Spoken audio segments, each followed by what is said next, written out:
بات ہے ایک جنگل کی، اور وہاں ایک کوا رہتا تھا۔ آپ جانتے ہیں نا، کوے کا رنگ بڑا کالا سیاہ ہوتا ہے، مگر وہ بڑا خوش تھا، بہت انجوائے کر رہا تھا لائف کو، طرح طرح کے کھانے کھاتا، اور رات ہوتی تو کسی بھی خوشبودار درخت پر جا کر رات بسر کرتا، انجوائے کر رہا تھا اپنی لائف کو۔ اچانک اس کی نظر ایک سفید کبوتر پر پڑی۔ وہ سوچنے لگا کہ میں کالا اور یہ سفید، یہ کتنا خوبصورت ہے، کتنا اچھا لگ رہا ہے، مجھ سے زیادہ خوش تو یہ ہوگا۔ اب اسی خیال میں وہ پریشان رہنے لگا اور اسے رات کو نیند بھی نہ آئے۔ ایک دن وہ کبوتر کے پاس پہنچا اور کہا کہ تم کتنے خوش نصیب ہو، تمہارا رنگ سفید ہے اور میں تو کالا ہوں، تم سے زیادہ خوش تو کوئی نہیں ہوگا۔ کبوتر نے کہا پہلے میں بھی یہی سمجھتا تھا، لیکن جب میں نے طوطے کو دیکھا تو میں حیران ہو گیا کہ طوطے کے تو دو رنگ ہیں، میرے پاس تو ایک ہی رنگ تھا۔ تو طوطا زیادہ خوش نصیب ہے، وہ زیادہ خوش ہے، وہ زیادہ لائف کو انجوائے کر رہا ہے۔ اب کوا کبوتر کو چھوڑ کر طوطے کے پاس پہنچ گیا۔ کہا طوطے تم تو زیادہ انجوائے کرتے ہوگے، کتنے خوش ہوگے کہ تمہارے پاس تو دو رنگ ہیں جسم پر، تمہاری باڈی بہت خوبصورت لگتی ہوگی۔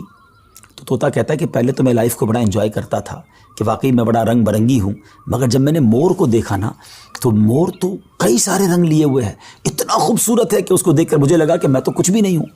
اب کوا اڑتے اڑتے پہنچ گیا مور کے پاس۔ مور چڑیا گھر کے ایک پنجرے میں موجود تھا۔ پہلے تو وہ انتظار کرتا رہا کیونکہ بہت سارے لوگ مور کو دیکھنے آئے تھے۔ جب سارے لوگ دیکھ کر چلے گئے تو کوا مور کے پاس گیا کہ اے مور، ذرا یہ تو بتاؤ تم کتنے خوش ہو، کتنے رنگ ہیں تمہارے پاس، تم کتنے خوبصورت ہو۔ مور کہتا ہے پہلے تو میں یہی سمجھتا تھا کہ ہاں میں بہت خوبصورت ہوں، مگر پھر میں نے غور کیا کہ اسی خوبصورتی کی وجہ سے تو چڑیا گھر میں قید ہو گیا ہوں، روزانہ ہزاروں لوگ مجھے دیکھنے آتے ہیں مگر میں آزاد نہیں ہوں۔ اور پھر میں نے بڑا غور کیا کہ وہ کون سا پرندہ ہے جو چڑیا گھر میں قید نہیں ہے، تو مجھے سمجھ آئی کہ کوا ہی ایک پرندہ ایسا ہے جو چڑیا گھر میں قید نہیں ہوتا، اس کو کوئی قید نہیں کرتا۔ ناظرین، کوے نے جب یہ سنا تو اسے احساس ہوا کہ میں بھی اپنی جگہ پر واقعی خوش نصیب ہوں۔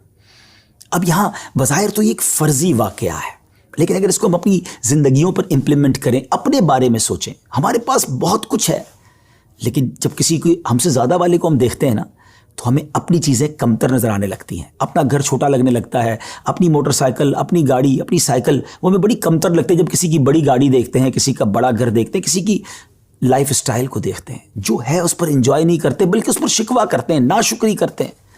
اس طرح زندگی نہیں گزرے گی۔ اگر آپ ہمیشہ اپنے سے آگے والوں کو دیکھتے رہیں گے تو آپ پریشان ہی رہیں گے۔ اگر آپ نے موازنہ کرنا ہی ہے، کمپیریزن کرنا ہی ہے، تو اپنے سے کمتر لوگوں کو دیکھیں نا۔